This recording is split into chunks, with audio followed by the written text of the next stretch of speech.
ভূমধ্য সাগর থেকে উদ্ধারের পর বাংলাদেশি সহ ৪৯ অভিবাসন প্রত্যাশীকে নিয়ে ইটালির আনকোনায় পৌঁছেছে ইটালিয়ান এনজিও ইমার্জেন্সির উদ্ধারকারী জাহাজ লাইফ সাপোর্ট। অভিবাসন প্রত্যাশীদের মধ্যে ৬ জন নারী ও ৬ জন অভিভাবকবিহীন শিশু রয়েছেন।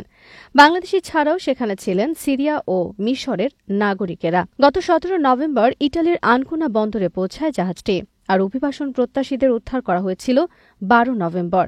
সেদিন সেন্ট্রাল ভূমধ্যসাগরের মাল্টিস সার্চ অ্যান্ড রেস্কিউ অঞ্চল থেকে তাদের উদ্ধার করেন উদ্ধারকর্মীরা। সমুদ্রে চলাচলের অনুপযুক্ত একটি নৌকায় করে লিবিয়ার আল জাওয়াইয়া থেকে তারা রওনা দিয়েছিলেন। ফাইবার গ্লাসের তৈরি নৌকাটির মধ্যে সমুদ্রযাত্রার জন্য প্রয়োজনীয় নিরাপত্তা সরঞ্জামের কিছুই ছিল না। অভিবাসন প্রত্যাশীদের বেশিরভাগ ছিলেন সিরিয়ান নাগরিক, তবে সেখানে মিশরীয় ও বাংলাদেশিরাও ছিলেন। কোন দেশ থেকে কতজন এসেছেন তা সুনির্দিষ্টভাবে জানা যায়নি। দাতব্য সংস্থা ইমার্জেন্সি জানিয়েছে, সংঘাত, সহিংসতা, রাজনৈতিক নিরাপত্তাহীনতা, দারিদ্র্য এবং জলবায়ু পরিবর্তন সংক্রান্ত প্রাকৃতিক দুর্যোগের কারণেই নিজ দেশ ছেড়ে ইউরোপে আশ্রয় নিতে চান এই অভিবাসন প্রত্যাশীরা।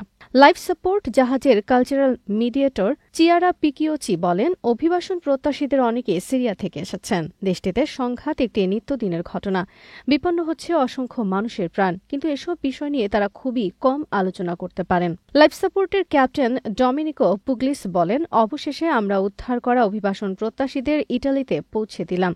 তিনি আরও বলেন, এই প্রথমবারের মতো কর্তৃপক্ষ আমাদের আনকোনা বন্দরে আসার নির্দেশ দিল, আর পঞ্চমবারের মতো আমাদের উত্তর আটলান্টিক মহাসাগরে পাঠানো হলো। উদ্ধার অঞ্চল থেকে এই বন্দরটির দূরত্ব অনেক। চিয়ারা বলেন, আমরা প্রায় এমন গল্প শুনি, কাজের খোঁজে বাধ্য হয়ে কিংবা বৈষম্য থেকে বাঁচতে সিরিয়া থেকে আসেন দেশটির নাগরিকেরা। তিনি আরও বলেন, এটি মনে রাখা দরকার যে সশস্ত্র সংঘর্ষের মাত্রা কমে গেলেও যুদ্ধের পরিণতি বছরের পর বছর চলতে থাকে। এই কারণে এখনও অনেক সিরীয় জীবনের ঝুঁকি নিয়ে সিরিয়া ছেড়ে প্রথমে লিবিয়া এবং তারপরে ইউরোপের দিকে যাচ্ছেন। তারা এমন একটি জায়গা খুঁজছেন যেখানে উন্নত জীবন রয়েছে, যেখানে তাদের অধিকারের প্রতি সম্মান দেখানো হবে, আর আমরা শুধু তাদের মঙ্গল কামনা করতে পারি। ৪০ বছর বয়সী এক সিরীয় নারী তার নিজের গল্পটি শুনিয়েছেন। তিনি বলেন, সিরিয়া থেকে ফার্মাসিস্টের ডিগ্রি নেওয়ার পর আমি ভেবেছি ইরাকের বাগদাদে চলে যাব, কারণ নিজ দেশে চাকরি পাচ্ছিলাম না আমি। বিষয়টি এতটা সহজ ছিল না, কিন্তু পরিবার আমার উপর আস্থা রেখেছিল। আমি ইরাকে বহু বছর থেকেছি এবং কাজ করেছি। একসময় সিদ্ধান্ত নিলাম আমি ইউরোপে যাব।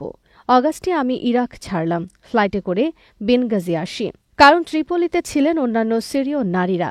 তিনি আরও বলেন, গাড়িতে যখন শুধু নারী এবং চালক হিসেবে একজন পুরুষ থাকেন, তখন তা সন্দেহের চোখে দেখা হয় লিবিয়ায়।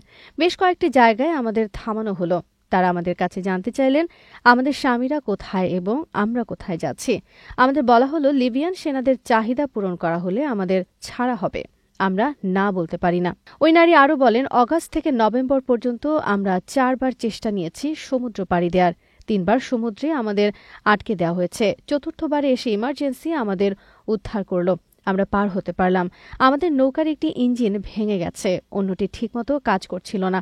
আমরা উপায়হীন হয়ে মাঝ সাগরে ভাসতে থাকলাম। আমাদের অনেকেই মরতে প্রস্তুত হয়ে গিয়েছিল। যখন আপনাদের লাল জাহাজটি দেখতে পেলাম, আমরা আবার প্রাণ ফিরে পেলাম। এখন আমি স্বপ্ন দেখি আমার পরিবার এবং বন্ধুদের সঙ্গে দেখা করতে আমি ইংল্যান্ডে যেতে পারব। এই উদ্ধার কাজের মধ্য দিয়ে ৪৮তম উদ্ধার অভিযান সম্পন্ন করেছে লাইফ সাপোর্ট। ২০২২ সালের ডিসেম্বর থেকে সমুদ্রে উদ্ধার অভিযান শুরু করে জাহাজটি।